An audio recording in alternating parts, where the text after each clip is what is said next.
Olá a todos, sejam bem-vindos a mais um AgroJovem. Meu nome é Lucas Jennings, eu sou engenheiro agrônomo e vou trazer para vocês hoje um tema muito especial, uma curiosidade diferente para nós que acompanhamos aqui do sul do país, do centro-oeste. Hoje nós trazemos alguém diretamente para falar do agronegócio lá na Paraíba. Ele que é engenheiro agrônomo pela Federal da Paraíba, com especialização em agronegócios pela Exalc, né, da USP, atuando hoje como agrônomo de gente, ou seja, gerindo equipe de quase 100 pessoas que trabalham com assistência técnica, consultorias, palestras e treinamentos aos produtores rurais do estado da Paraíba. Host do podcast Arretagro, e ele acredita que o conhecimento é a chave para a melhoria da vida no campo. De família de produtores rurais, também atua indiretamente na produção, na agroindústria de molhos de pimenta Chili Pig. Se eu não falei errado, né? Porque eu tenho esse costume. Então, seja muito bem-vindo aqui no podcast Gabriel Petelinkar Pereira. Olha, eu costumo errar os podcasts, então já me corrija se eu estiver errando o sobrenome. Seja bem-vindo, Gabriel. Muito obrigado, Lucas. Falou certinho, tudo correto. O nome da empresa, o meu nome. A gente sabe como que é difícil essa nomeação do pessoal, principalmente igual nós, assim, que tem um nome mais diferente, né? O seu também não é muito Não, tem que fácil, ter não. tem que ter um diferencial. O pessoal chama Dierings, Dierings, Dierings. E quando erra nem a pronúncia normal da escrita. Faz parte do jogo. O importante não é o nosso nome, e sim aquilo que a gente faz com ele, né? É verdade. E você que tá aí pela Paraíba aí, conta um pouquinho pra mim assim, ó. Eu nunca fui pra Paraíba, sabe, Gabriel? Eu fui até Mato Grosso do Sul, dei umas viajadas umas vezes ali por Recife aí, mas fui pra praia, né? Até tem uma história legal, fui para Recife e fui querer entrar no mar, não dava, tem tubarão, não sabia. Mas assim, foi o máximo que eu fui aí para a região do Nordeste. Então eu tenho um conhecimento nessa. Fui para Goiás, beleza, mas assim, parei ali, né? No agronegócio. E eu não conheço nada aí da Paraíba. Eu conversei com bastante gente no CNA Jovem, né? No programa do CNA. E eu conheci até a galera de fora, assim, vi que as realidades do agronegócio hoje no Brasil elas são muito diferentes. E o bacana é que hoje nós temos você aqui para contar um pouquinho de como que funciona isso daí. Que culturas que se trabalha hoje? Como é que é o estilo do produtor rural hoje na Paraíba, Gabriel? É isso mesmo, Lucas. A realidade é muito diferente, de fato.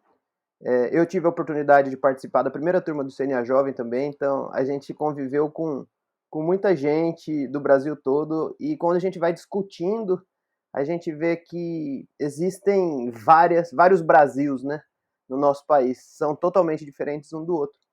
E eu pude ver essa diferença muito clara, até porque eu não sou aqui da Paraíba. Eu sou de Campo Grande, no Mato Grosso do Sul, então é um estado altamente agrícola e pecuário, é um estado que trabalha com isso há muitos anos, está na sua vocação. E quando eu cheguei na Paraíba em 2007, eu vim inclusive para estudar, mudei com a família na época, acabei estudando por aqui e fiquei. Minha família inclusive voltou para o Mato Grosso do Sul e eu fiquei aqui. Acabei casando com uma paraibana e que também está na área, é veterinária também, a gente foi aprendendo cada vez mais. E eu lembro a primeira vez que eu, ainda quanto aluno, ainda quanto estudante, lá para 2008, 2009, eu tive a oportunidade de dar uma viajada no estado e ver aquela região seca de fato, aquilo que a gente acaba vendo na TV. E eu fiquei impressionado, eu falei, cara, como que produz aqui? Como que esse pessoal vive? A minha realidade, a minha referência de agricultura era o Mato Grosso do Sul. Então, era ver soja, milho, algodão, gado. E quando eu vim aqui, quando a gente visitou o semiárido e viu. E aí eu peguei uma época muito seca quando eu cheguei aqui. A gente estava numa seca histórica que durou aproximadamente 10 anos. A gente fala que existem ciclos de seca, né? Então a gente estava no meio de um ciclo desse de aproximadamente 10 anos. Então tinha município que a gente visitava que fazia 2 anos que não tinha 1 milímetro de chuva. E assim, era uma realidade totalmente assustadora para mim. Eu comecei, eu falei, cara, não tem como. Mas hoje, já há quase 15 anos, 16 anos aqui, eu vi que dá, que tem como sim, e que existe um agronegócio pujante aqui. com características totalmente diferentes da que a gente está acostumado, o que eu estava acostumado.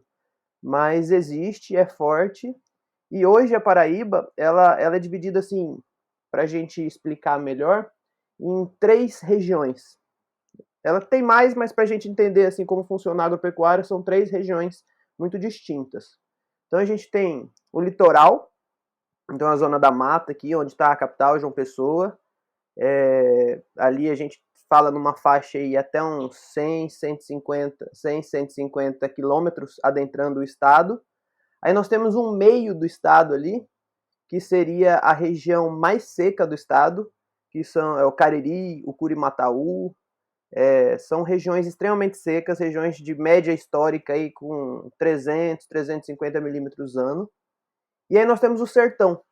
O sertão ele já é menos seco que o Cariri, e então ali o sertão é uma região altamente produtiva.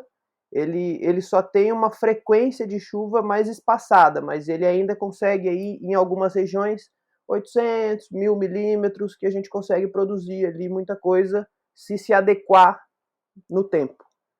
E dessa maneira essas três regiões são bem distintas na produção. Então a zona da mata aqui, a Paraíba é muito forte em cana-de-açúcar. Então nós temos algumas usinas. O litoral ele é basicamente tomado por cana e alguns polos de fruticultura.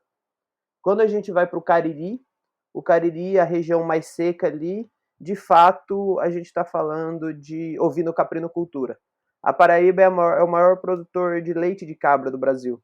Então ali a gente tem a ovino-caprinocultura muito forte.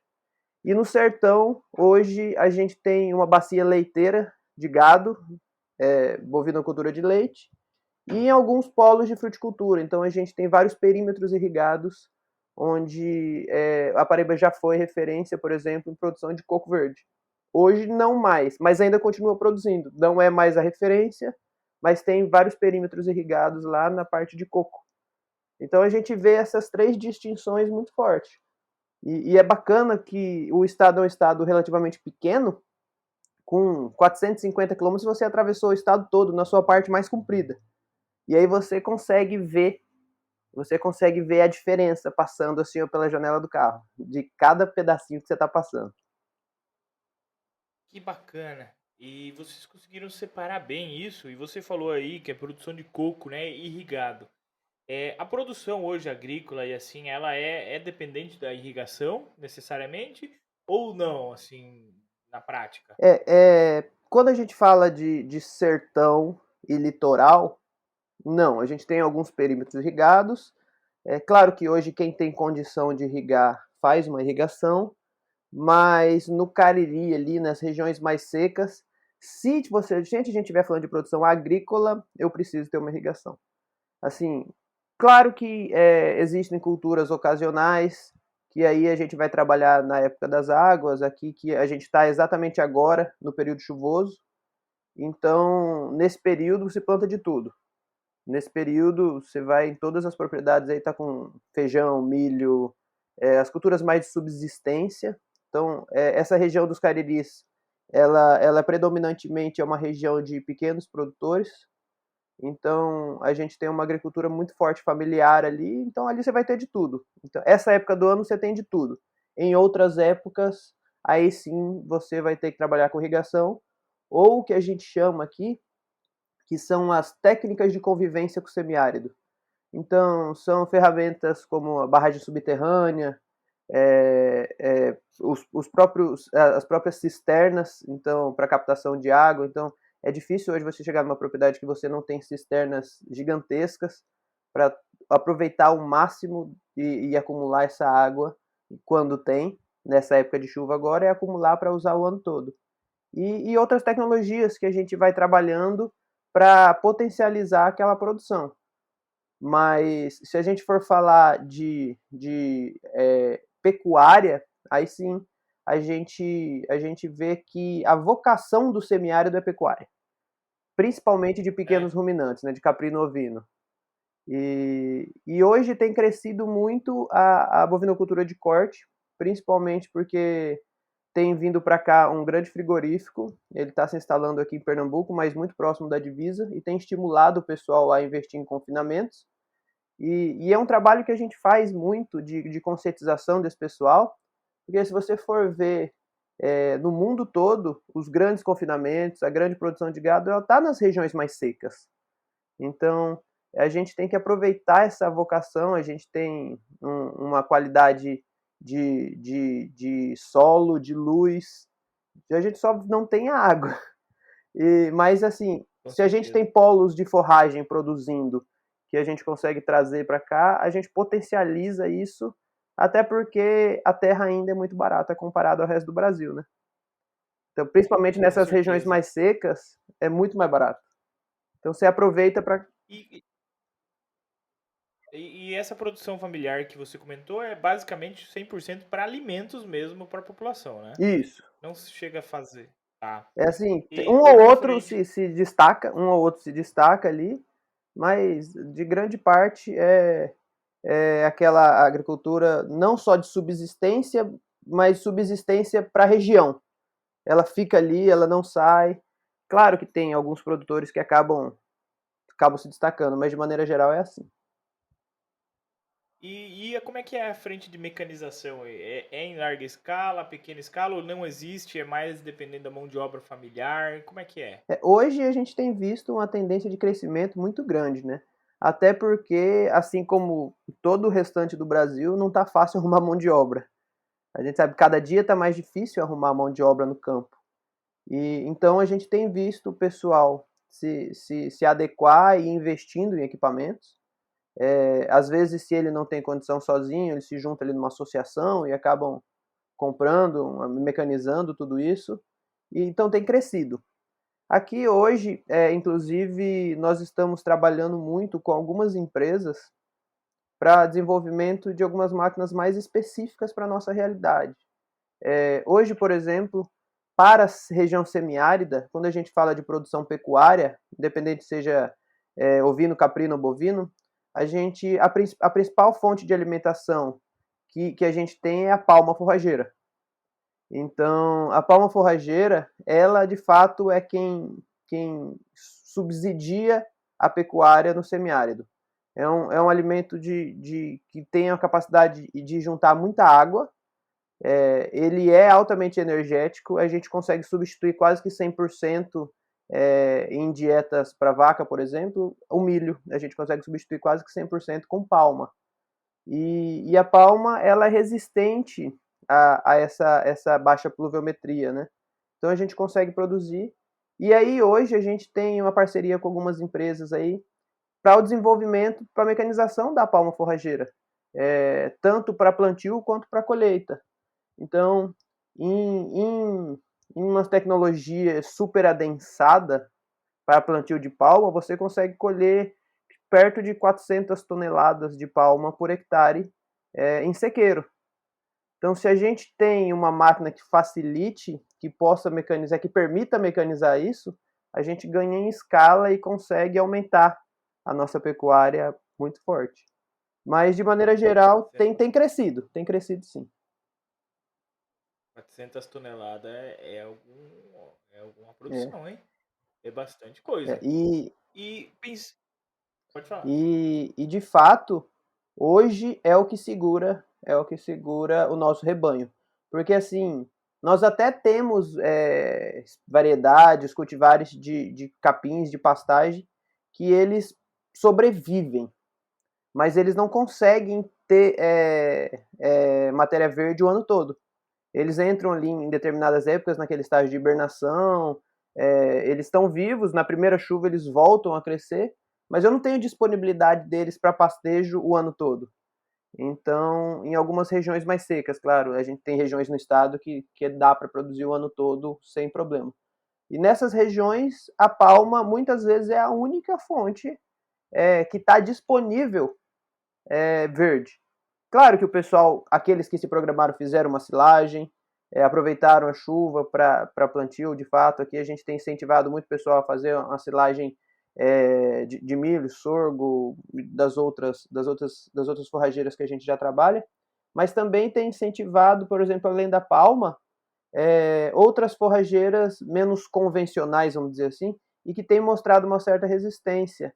Então, algumas espécies arbóreas, como a Glericídia, a moringa, que são forrageiras arbóreas que aguentam, que têm essa capacidade de segurar um pouco mais e dão uma excelente forragem, tanto para silagem quanto para fornecimento verde ali, e acaba segurando o nosso rebanho.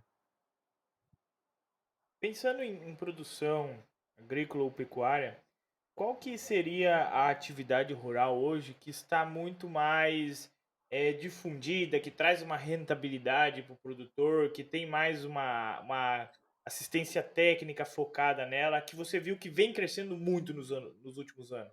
Esse ano passado, inclusive, a gente estava fazendo um levantamento e a gente teve uma surpresa, uma grata surpresa, que a carcericultura, a produção de camarão, ela explodiu na Paraíba. Hoje a gente é o terceiro estado em maior produção de camarão no Brasil.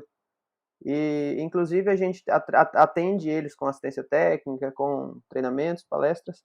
E a gente viu que tanto em número de produtores quanto em tecnologia.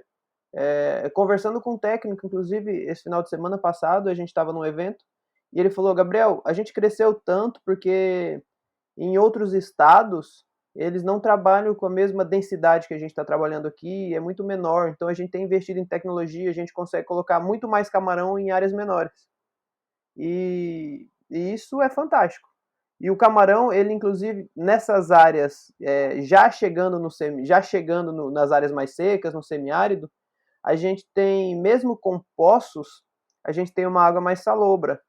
E o camarão ele aguenta essa água mais salgada, né?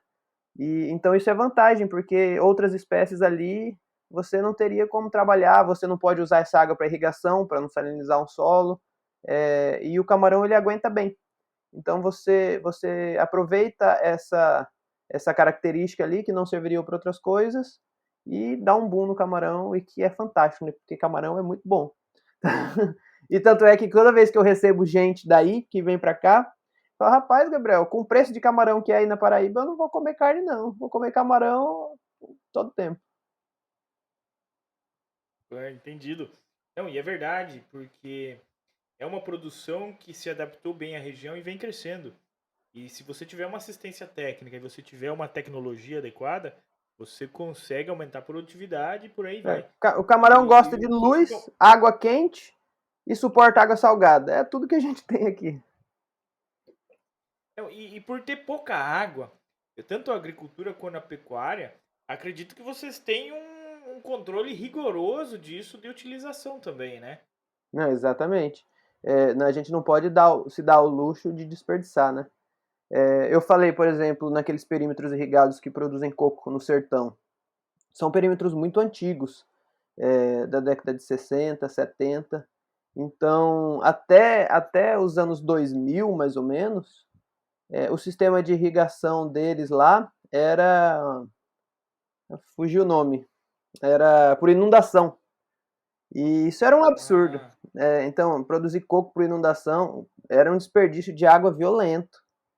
E aí, de um tempo para cá, existe um incentivo muito grande para esses produtores começarem a se adaptar e investir de fato em tecnologias, num gotejo, numa microaspersão.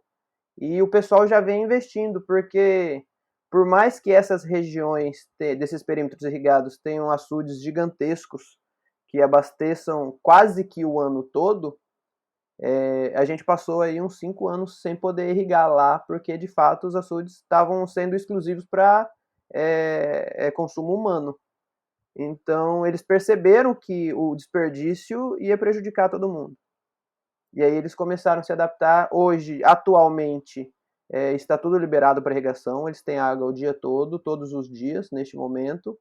E aí a gente está voltando, porque nesses 5 anos teve gente que perdeu tudo de fato. Abandonou a área. Hoje eles estão refazendo então os coqueirais, estão investindo em outras atividades também. A citricultura tem começado a crescer.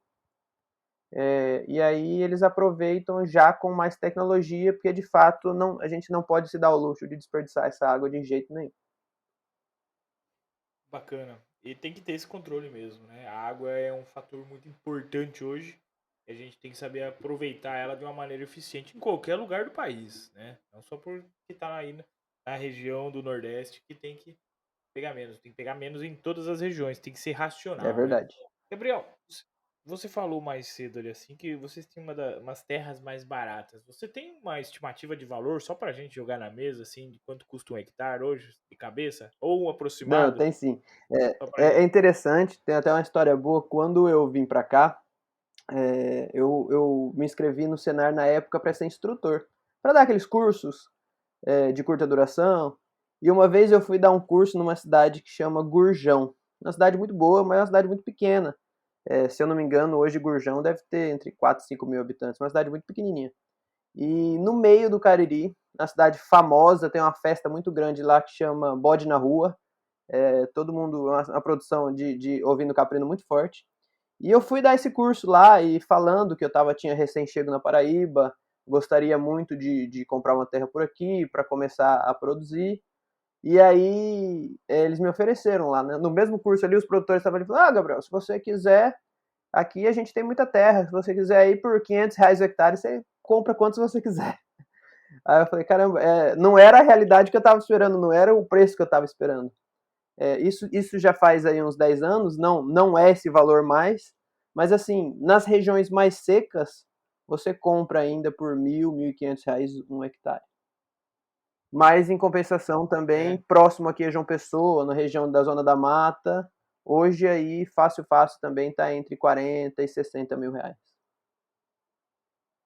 E perto da água valoriza, Sim, logicamente, com né? certeza. Então, E de, de, de, é de um show de bola. média, E você de falou. média geral, assim, em regiões que Aham. você tem a capacidade de produzir, você vai ter dificuldades ali inerente à produção, em épocas de chuva, com mais e com menos, mas em torno de 15 a 20 mil reais o hectare você tem condição de comprar uma terra em regiões razoáveis que você tem condição de produzir. Show, show, show. Bem, teoricamente barato, mas tem que ser eficiente no processo. Tem que saber o que produzir, como produzir, para conseguir realmente rentabilizar. Porque quem vai investir tem que ter essa noção já dos eventuais problemas. Isso. Você comentou mais cedo ali assim que você trabalha também com gente, né? Eu vi que você trabalha onde hoje? Como que é seu trabalho? Você falou que faz gerenciamento de pessoas, trabalha com assistência técnica, consultoria. Como que é hoje na prática o seu trabalho aí? Hoje eu sempre falo que eu sou agrônomo de gente, né? Porque de fato eu quase não vou a campo mais a trabalho técnico. Hoje eu estou no Senar, na Senar Paraíba, sou o gerente de educação profissional e promoção social, que é o departamento que realiza aqueles cursos, treinamentos, palestras de curta duração. Mas até o mês passado eu era o gerente da ATEG, que é Assistência Técnica e Gerencial. E a gente estava aí, nesse momento, com aproximadamente 80 técnicos, 8 supervisores e a equipe interna. E o meu trabalho hoje é muito mais ajudar esses técnicos a cumprir o seu papel do que de fato eu ir a campo, né? E é muito bacana porque eu pude aprender muito. Nenhum agrônomo sai da faculdade achando que vai trabalhar com gente, né? Acha que vai para o campo, vai produzir, vai botar a botina na areia ali, vai trabalhar, vai cuidar no máximo de peão. E foi uma realidade que mudou, foi uma oportunidade que eu tive, eu fui convidado para isso e eu gostei muito. Hoje, inclusive, eu tenho me capacitado cada vez mais, eu gosto disso, eu tenho investido em ajudar esse pessoal a atingir o potencial de fato. Até porque na realidade que a gente tem, muitos técnicos, quando vêm trabalhar com extensão, quando vêm trabalhar com assistência técnica, muitas vezes são recém-formados. E por mais que tenham aquela bagagem técnica, nem sempre ele vai conseguir explorar todo o potencial deles em uma propriedade rural. Tanto da maneira como agir e tratar o produtor, da maneira como enfrentar as dificuldades que ele vai enfrentar e que são muitas, da capacidade que ele tem de transferir o que ele sabe para aqueles produtores. Então, hoje esse é o meu papel, ajudar esses técnicos, esses instrutores, esses profissionais que hoje, na maioria dos casos, são geroagrônomos, zootecnistas, médicos veterinários, técnicos em agronegócio, técnicos em aquicultura, a pegar todo o conhecimento que eles têm e, de fato, conseguir levar isso para o campo, traduzindo em resultados. Porque a gente já teve experiências de técnicos tecnicamente muito bons, fantásticos, mas que o grupo deles não evoluíam. Os produtores que estavam ali sendo atendidos não evoluíam e, assim, as condições estavam todas favoráveis a essa evolução. E aí a gente foi perceber que muitas vezes a maneira com que ele se comunicava, a maneira com que ele tratava aquela família quando ia atender numa assistência técnica, a forma dele mostrar, dele incentivar, às vezes não era de acordo com o que aqueles produtores estavam esperando. Então, existia um lapso na comunicação. E então, meu trabalho hoje é muito focado em comunicação. E comunicação entre profissionais e produtores rurais, para mostrar que os dois precisam se entender. Nem sempre as expectativas são as mesmas quando chega numa propriedade rural, quando o cara vai trabalhar, e principalmente aqui, que a gente ainda não viu, não começou a ver uma sucessão rural no campo, da maneira como já tem acontecido em outros lugares. Então, os produtores aqui são muito mais velhos, já produzem há muitos anos daquela mesma maneira. Aquela dificuldade que a gente enfrenta, porque eu produzo assim, porque meu pai produzia assim, porque meu avô produzia assim, e eu vou continuar fazendo assim. E só que esse assim não dá certo mais, né? Esse assim não vai trazer os resultados que ele espera. E, e para um técnico hoje fazer esse processo de convencimento, ele tem que ter muito mais jogo de cintura do que capacidade técnica. É muito mais um trabalho de Relacionamento. relacionamento do que de fato eu sei fazer.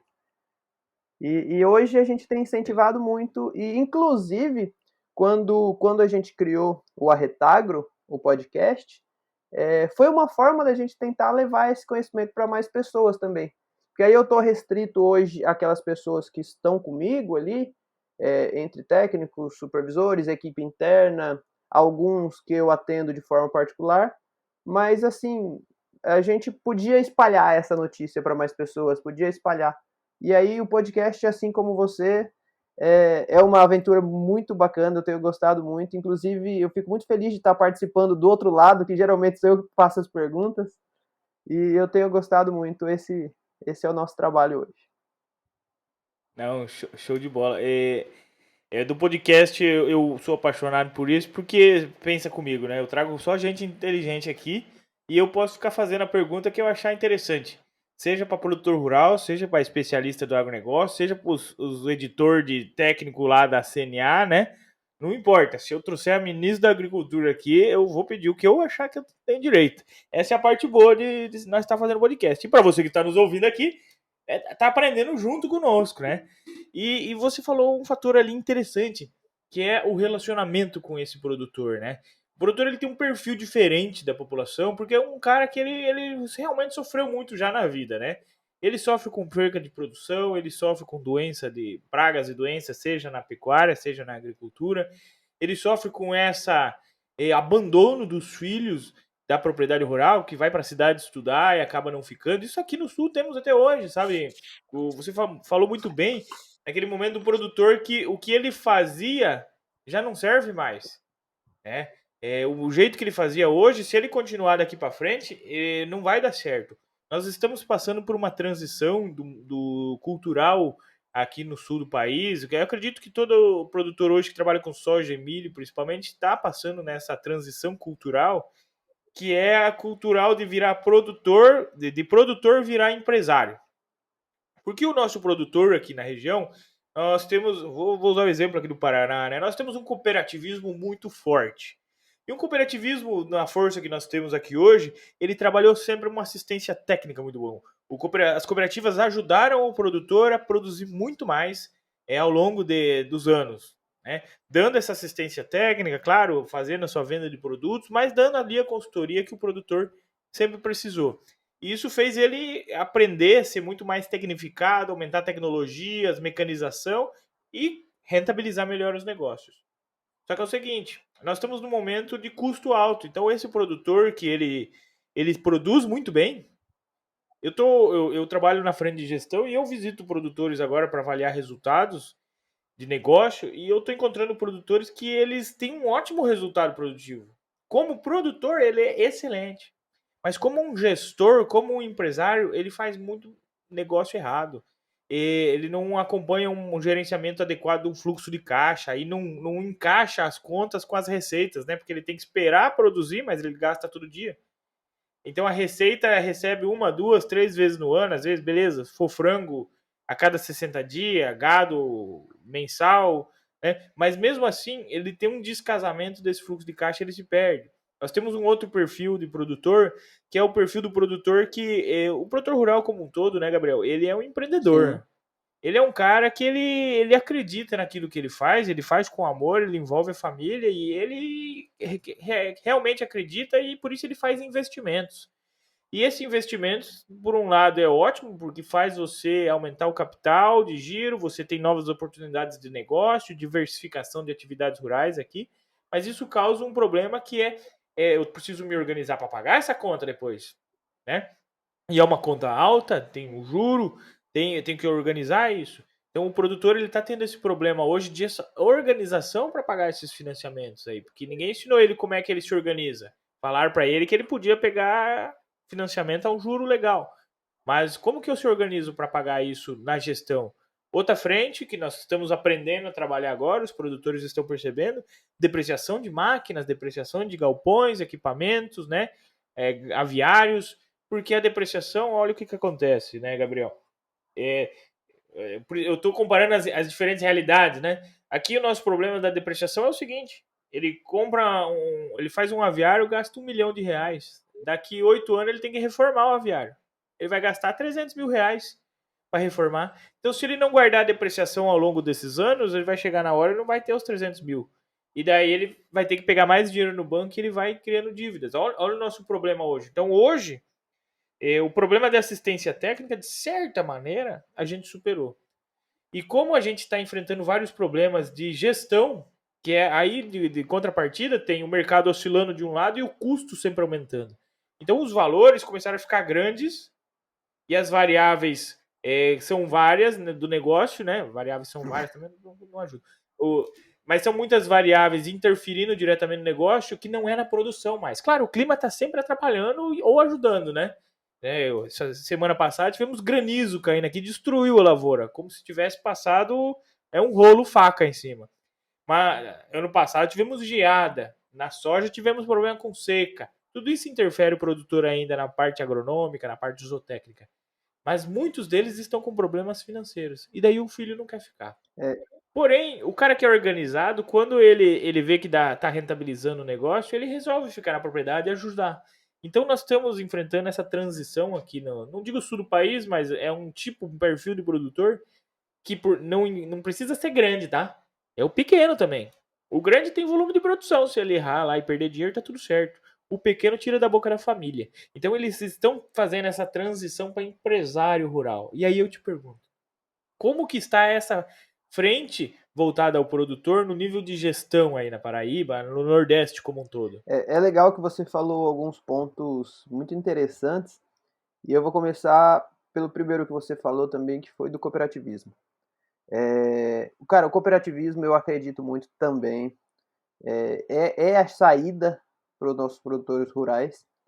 A gente sabe que realmente o Paraná é exemplo, né? É referência em cooperativismo.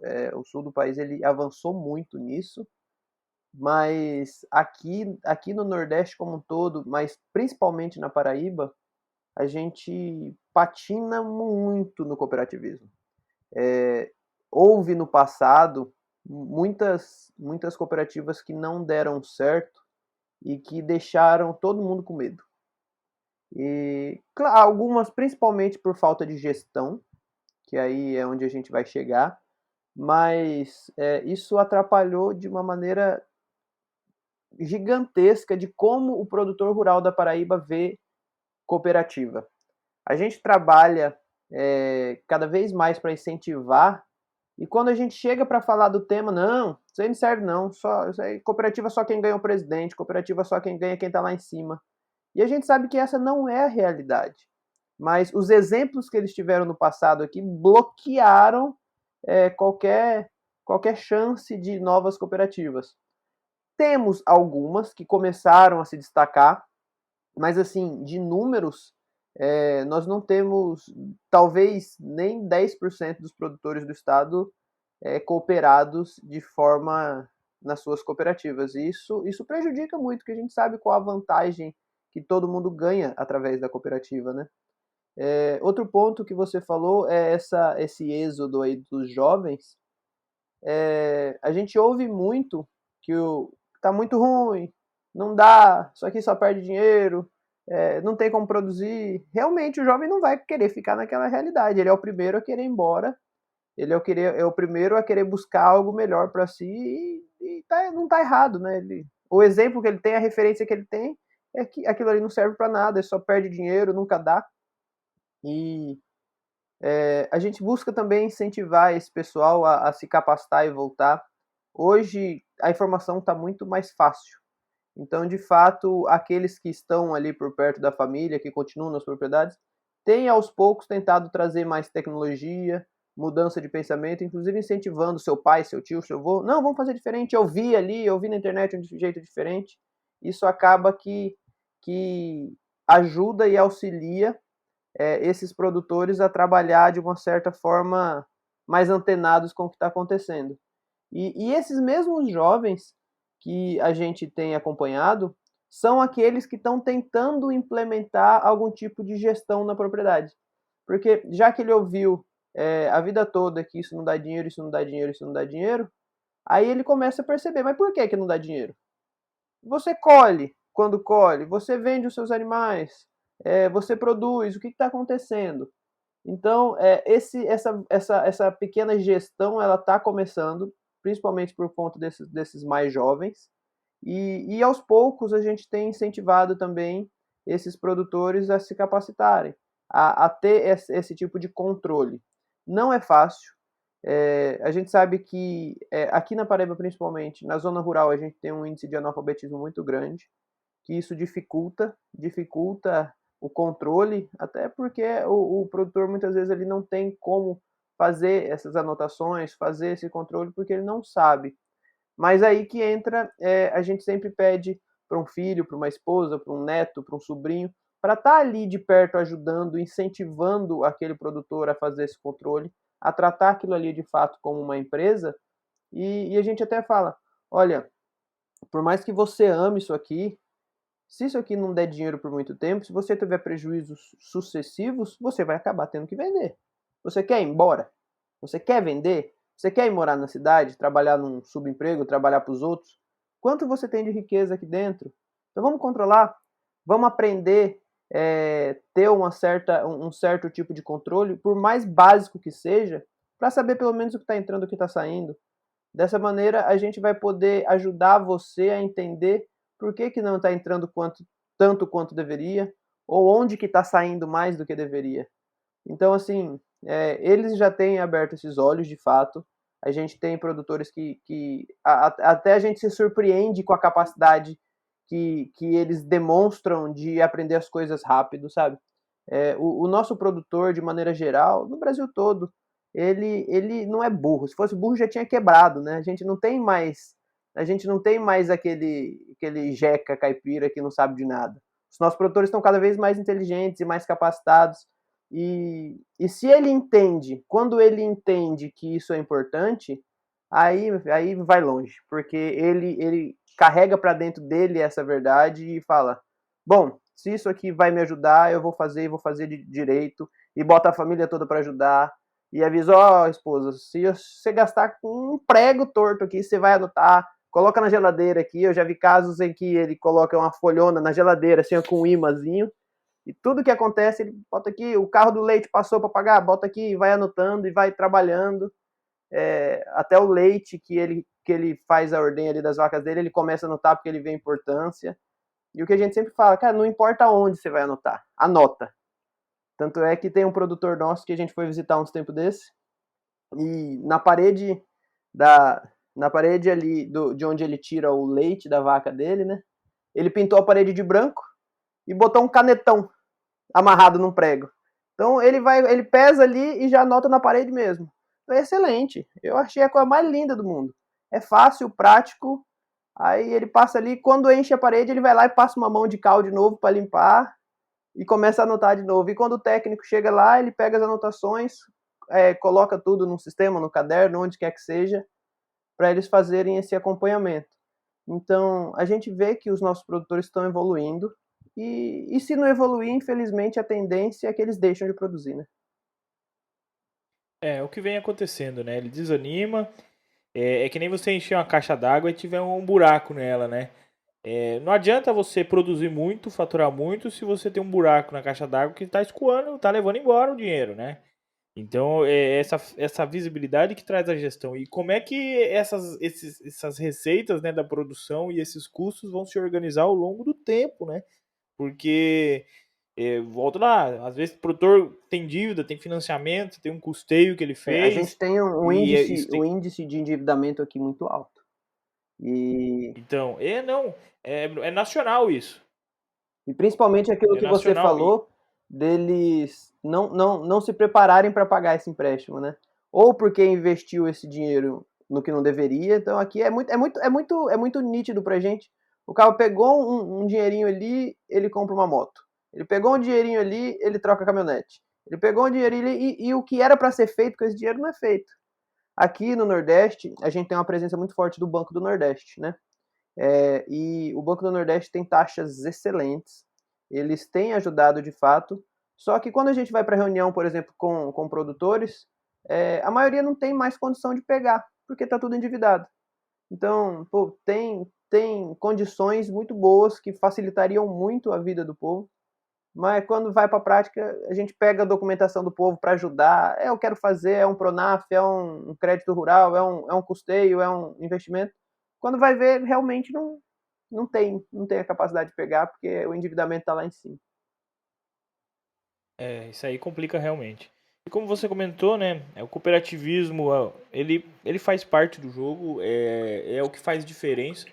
O cooperativismo é o que fez o Paraná ser um estado forte no agronegócio, porque pequenos produtores tiveram a chance de ter essa assistência técnica organizada, distribuída, uma cadeia de produção muito bem organizada, né? Hoje nós temos a diversificação e isso ajudou demais o pequeno produtor. O pequeno produtor hoje que produz peixe, pequeno produtor que produz suínos, produz leite, produz frango de corte, ovos e por aí vai, tudo integrado, né, junto com a cooperativa. Isso aí ajudou bastante. E pensando em nível tecnológico, Gabriel, quais são as tecnologias mais de ponta que vocês usam aí? Só para a gente ir aprendendo. É, as tecnologias que a gente tem incentivado cada vez mais, igual eu falei para você lá no comecinho, são aquelas técnicas de convivência com o semiárido, né?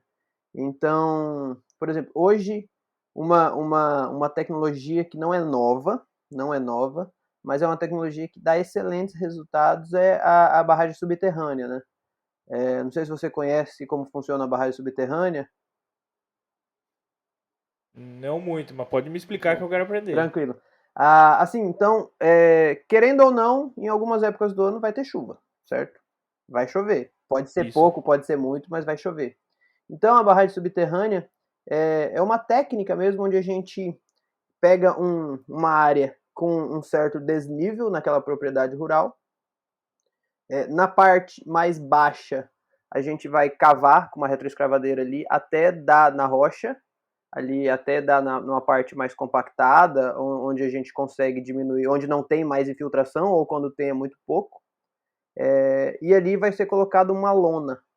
Então essa lona ela vai fazer uma barragem.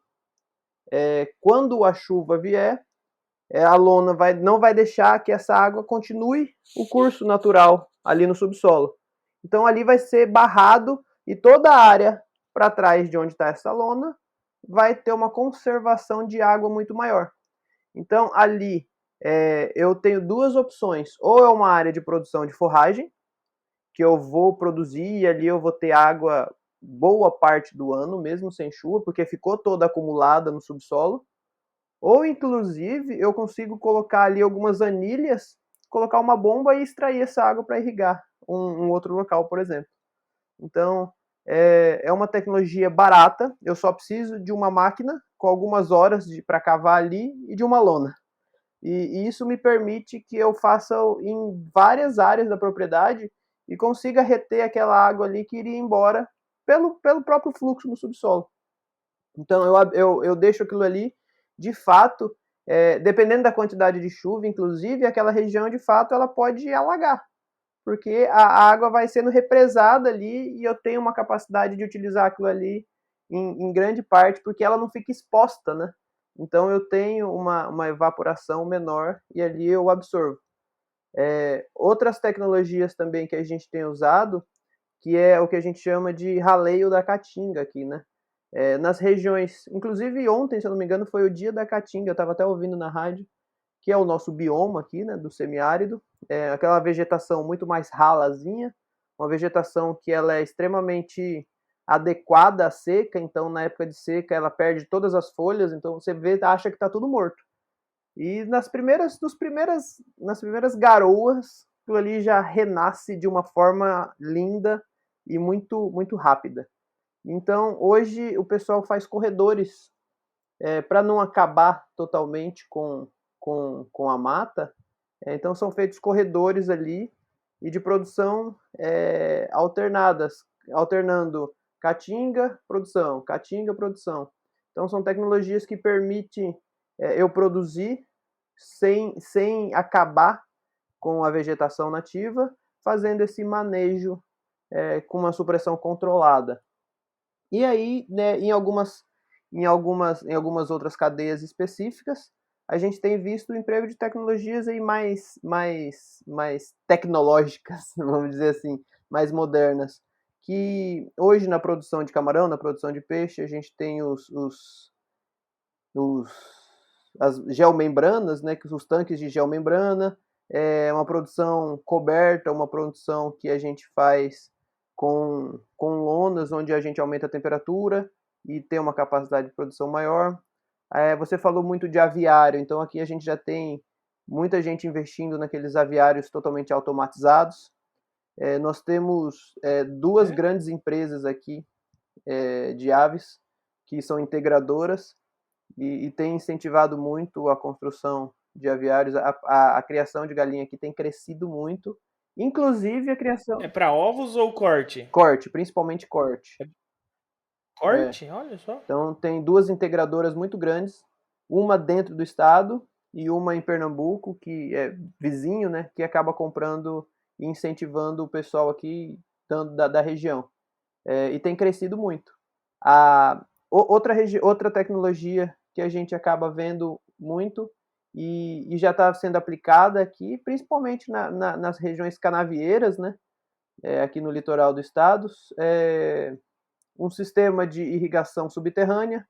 Então a gente tem uma evapotranspiração menor, então tem um gotejamento subterrâneo já com a fertirrigação ali, o que possibilita um desperdício quase zero de água e você acaba colocando água ali onde ela precisa estar, sem correr o risco de você perder esse bem tão precioso, né? Olha que interessante, que legal. E a questão da avicultura de corte, só para eu ter uma noção agora que eu fiquei curioso. Você falou que já vem os aviários automatizados. Não tem noção de quantos mil frangos cabe num aviário, né, na região aí de Olha, vocês? eu visitei um recentemente, inclusive é de um produtor parceiro nosso. Ele tinha feito dois aviários desses para 30 mil frangos cada. Caramba, é o que nós estamos fazendo aqui. É, Isso aí é um potencial tem gigante. Claro, tem que crescido. avaliar custo, né? Porque é caro É caro fazer, mas fazer. é caro fazer, mas assim, é rentável quando bem gerenciado. Sim, Que legal, não sabia não. tem crescido Qual que é a muito. integradora que tá fazendo? A principal aqui é a Guaraves, né? A É? Guaraves. Ah, Ela bacana, não fica sabia. no município de Guarabira aqui, próximo de João Pessoa, eu acho que uns 80 quilômetros de João Pessoa. E ela tem integrado no estado todo. Que legal, legal, parabéns. Não sabia não. Não, Que bom aí saber. tem crescido É muito. porque a produção de não, a produção de frango é a mais consumida hoje no mundo, né? A carne de frango. E é um custo ideal aí para a população se alimentar. Consegue, se necessário, ser exportação. Mas não, show de bola, não sabia que estava nesse nível. Que Eu legal sei saber que ela disso, cara. exporta também, ela tem exportado já, principalmente miúdos. para É, Ásia. Eu sei que eles estão mandando. que E paralelo legal. a isso, tem crescido muito também a avicultura caipira, cara. A gente hoje, quase todo produtor que a gente atende, ele tem ali mais 500, 600 galinhas e aí muito mais para ovos. Tem crescido muito. Sim, sim. A produção de ovos necessita de galinha caipira, né? Eu tenho alguns parceiros aqui com produção de ovos. E os ovos brancos, né, da galinha branca, o pessoal não compra muito.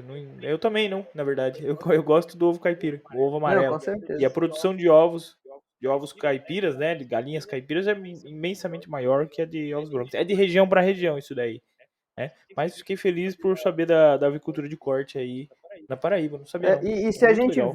a gente vê algumas culturas que têm crescido assim em pontos específicos, claro que não é um boom no estado todo, mas a produção de mel, por exemplo, tem crescido muito aqui.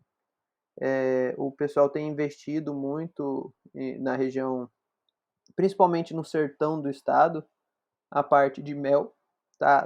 Tem alguns polos produtores muito organizados, com associações já com CIF toda organizada, mandando mel para o Brasil todo. A suíno tem crescido muito, a suinocultura tem crescido muito. A gente não tem aqui nenhuma integradora ainda de suínos, mas tem incentivado, até por parte de preço, né? Como o preço do boi ele subiu muito, a população foi buscando outras fontes de alimento, né? E igual você falou do frango, e da mesma forma o suíno cresceu muito, tanto o consumo quanto a produção. E a gente vê produtores migrando já para a suinocultura e investindo cada vez mais com galpões mais organizados. Não é mais aquele porco solto criado no chiqueiro, né? O pessoal tem investido de fato, tem buscado trazer uma qualidade e uma tecnologia para a produção. Que legal, que legal. Muito feliz de ver essa evolução. E o que você acredita que será a tendência daqui para frente na produção, seja agrícola ou pecuária, tendência de crescimento nesse nível aí, tecnificado, né? Porque uma avicultura de corte, quem faz uma aviária para 30 mil frangos, ele gasta 1 milhão, Isso. entendeu? Então é um investimento alto e o que você vê que vai continuar crescendo daqui para frente, né? Porque, como a gente falou lá no começo do podcast, o que se fazia antes não necessariamente vai te levar adiante. Então, às vezes, você tem que mudar não só as técnicas de produção, não só o modo de fazer gestão, mas a própria cultura, a própria produção, né? O produto agrícola, o produto pecuário. Ah, E o que você vê aí que vai crescer? eu aqui eu tenho acompanhado e torcido, inclusive, para a gente ver duas frentes assim muito bacanas. A primeira, aí eu falo de produtores talvez um pouco menores, mas com a chegada do selo Arte, a gente vê um crescimento muito forte na produção de queijos, principalmente de cabra, e queijos premiadíssimos. Hoje a gente tem queijos aqui que são vendidos, por exemplo, que vão para São Paulo a 160, R$ 170 o quilo. Então, queijos prêmios, queijos que já foram premiados no mundo todo e que tem surgido muita gente produzindo com qualidade. E é uma coisa que eu sou apaixonado, eu amo queijo, cara. Quando eu visito os produtores é um paraíso. Então a gente vê queijeiras menores, mas já adaptadas, já buscando certificações, já buscando sistemas que permitam ela mandar queijo para o Brasil todo ou para o mundo todo. E tem surgido esses pontos muito fortes. E a pecuária de corte tem sido cada vez mais incentivada aqui, até por conta desse grande frigorífico que está se instalando aqui no município de Canhotinho, que é em Pernambuco já, mas é muito perto da Paraíba, é muito próximo da região produtora. Então, na parte semiárida, na parte mais seca, o pessoal tem investido em confinamentos, e eu acredito que a tendência é que a gente aumente tanto em tamanho, em qualidade, em quantidade, quanto na qualidade desse gado. Quando eu cheguei aqui, em 2007, eu lembro que a gente via que a qualidade da carne consumida não era igual, por exemplo, a que a gente tinha no Mato Grosso do Sul. O boi daqui, ele não era um boi de corte especializado, o pessoal não investia em raça, não investia em genética. E a gente vê que nos últimos 10 anos isso mudou, essa cadeia, essa característica já mudou. Então, a gente já tem produtores que trabalham com genética, que buscam um melhoramento de carcaça, uma carne de qualidade. E eu acredito que nos próximos anos aí a gente vai ver uma evolução muito grande nisso. Então, a pecuária de corte aqui, ela vai evoluir tanto em quantidade quanto na qualidade desses animais, buscando uma qualidade dessa carne. E outra coisa aqui que a Paraíba é muito forte mesmo, e está envolvida na pecuária, na agropecuária, é a produção de cavalos, né? A cultura da vaquejada aqui no Nordeste é muito forte. E a Paraíba tem excelentes criadores, principalmente do quarto de milha, né? Hoje aqui movimenta uma fortuna, tanto na venda quanto na cobertura desses animais, porque a vaquejada ela é considerada um esporte e a cultura da vaquejada aqui é extremamente forte. Que bacana saber dessas alternativas e que os produtores estão acreditando ainda, né, na agricultura, na pecuária, estão investindo, estão fazendo acontecer, estão mantendo, né, esse espírito, esse espírito de empreendedor dentro do agronegócio, dentro da produção agropecuária como um todo. Que bacana. E, Gabriel, aqui só para mudando um pouquinho de assunto, você comentou que você tem uma produção de molho de pimenta, é isso? Como é que funciona? Isso. A gente tem uma fábrica de molho de pimenta, a Chili Pig. Já estamos com 6 anos de empresa. Então tudo começou quando eu gosto muito de cozinhar. E aí eu tinha um blog, eu e minha esposa. A gente tinha um blogzinho de comida. Então, receitas, quando a gente visitava um restaurante, fazia uma avaliaçãozinha ali. E logo quando surgiu o Instagram lá atrás, e começou a ter uma certa notoriedade. E eu, naquela época, não se ganhava dinheiro com internet igual ganha hoje, né? Não era só ter seguidores, você. E aí eu comecei a ver, cara, a gente já tinha um número X de seguidores ali. Eu falei, eu preciso ganhar dinheiro com esse povo. Eu preciso. Não tem como tanta gente tá me seguindo aqui, eu não tô ganhando R$ 1 com isso. E eu falei, não, eu preciso de um produto para oferecer com uma marca nossa. E aí eu lembrei, cara, que quando o meu vô se aposentou, ele era produtor rural, quando ele, assim, por doença, por questão de saúde, a família pediu para ele sair do sítio, foi para a cidade, e acabaram até vendendo o sítio, lá no interior de São Paulo, em Bauru. E para ele não ficar parado em casa, o que ele fazia? Minha avó fazia salgadinhos, coxinha, pastelzinho, ele botava no isoporzinho e saía vendendo no bairro dele. E ele tinha um molinho de pimenta, que, assim, era a sensação de todo mundo. O pessoal comia mais o salgado pelo molinho de pimenta do que pelo salgado em si. E aí uma vez me deu um estalo, eu falei, cara, pimenta, por que a gente não desenvolve? Vamos tentar recriar a receita do vô. E naquela época ele já tinha falecido, mas aí a gente foi ligando para os tios, para os irmãos, para os primos, tentar chegar numa receita parecida.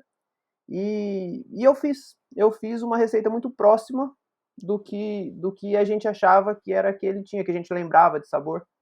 E foi mais ou menos na época que começou a surgir a moda dos food trucks. E então, não sei se aí estourou também, porque aqui em toda a esquina tinha um food truck.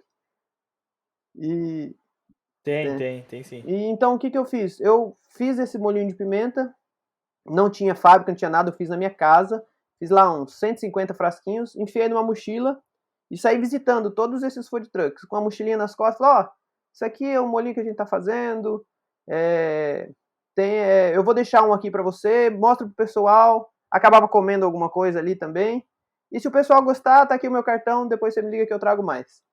E aí começou assim, vendendo de food truck em food truck, de bar em bar, visitando hamburguerias, e hoje a gente está aí com 6 anos, a gente processa aí mais ou menos meia tonelada de pimenta mês.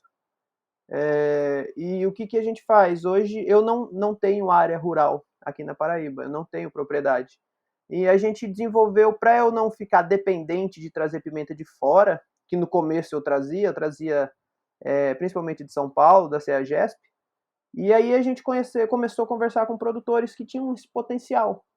E então produtores geralmente familiares, pequenos, e aí eu faço o seguinte, eu compro a semente já direto de um fornecedor grande, então eu dou a semente para esses produtores, dou a assistência técnica durante durante esse processo e compro toda a produção deles.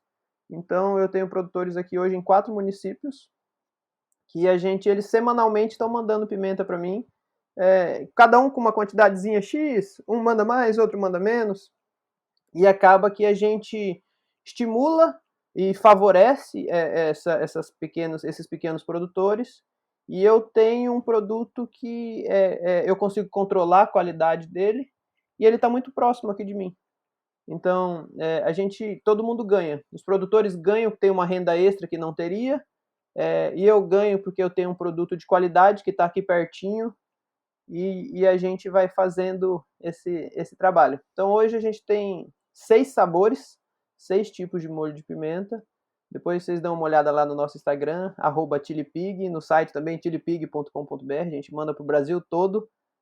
E vou mandar um para você, depois você me passa o seu endereço, vou mandar um kitzinho para você conhecer, Oh, para você provar aí. Então a gente tem das mais fortes às mais fracas, e a gente sempre fala que, assim, até a nossa mais forte não é aquela que chega dando uma bicuda na tua cara, né? Ela é gostosa, porque eu sempre explico pro pessoal, cara, não adianta você ter uma pimenta que você vai colocar no prato e você vai perder todo o sabor de tudo.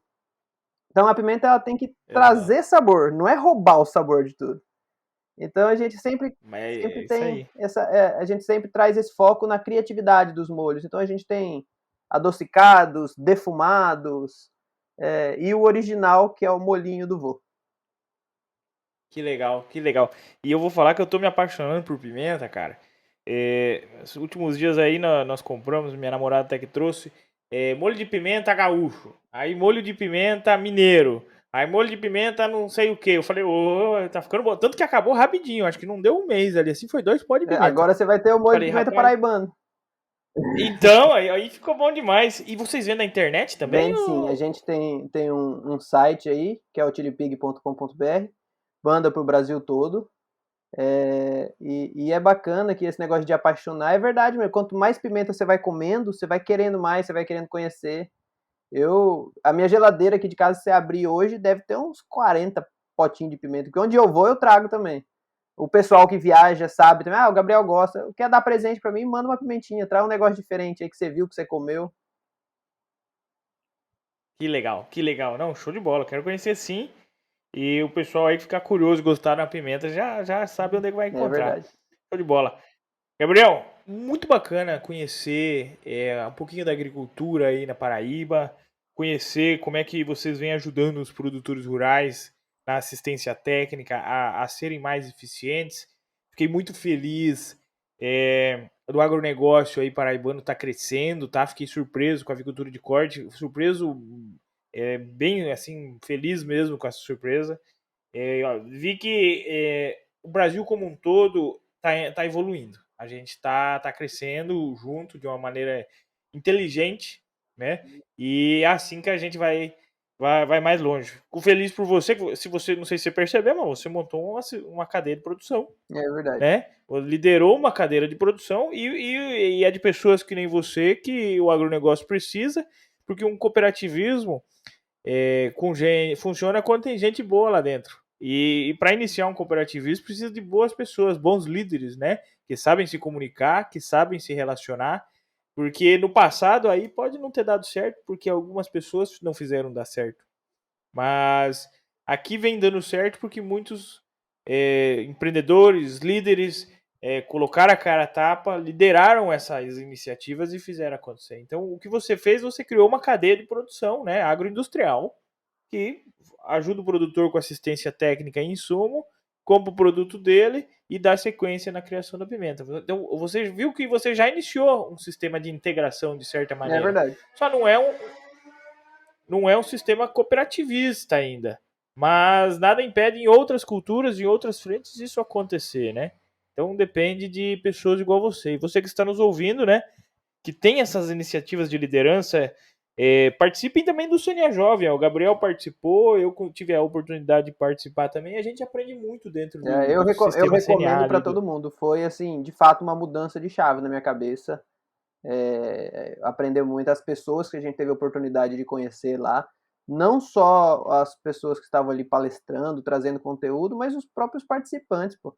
Eu tenho amizade com muitos deles até hoje, a gente já se encontrou em outras oportunidades aí e todo mundo cresceu com isso. Não, eu vou fazer um episódio daqui uns dias com a Fernanda, né? Do CNA. E eu já fiz um com o Ximenes, tá? O Ximenes tem um episódio dele aí no fundo aí, dando umas broncas no pessoal mais velho aí. O nome do episódio ficou assim, ó. Não confie em ninguém com mais de 60 anos. É o nome do Olha episódio, já só. na largada, assim. O Fernando já vem criando. E pra você que não ouviu esse episódio ainda, não pode perder, porque é um dos melhores episódios aqui do AgroJovem é um com o Fernando É, Ximenes. Não confie em ninguém com mais de 60 é anos. Ele é uma O lenda, o Fernando cara. ele chega com o pé na porta já, meu. Ele é muito bom.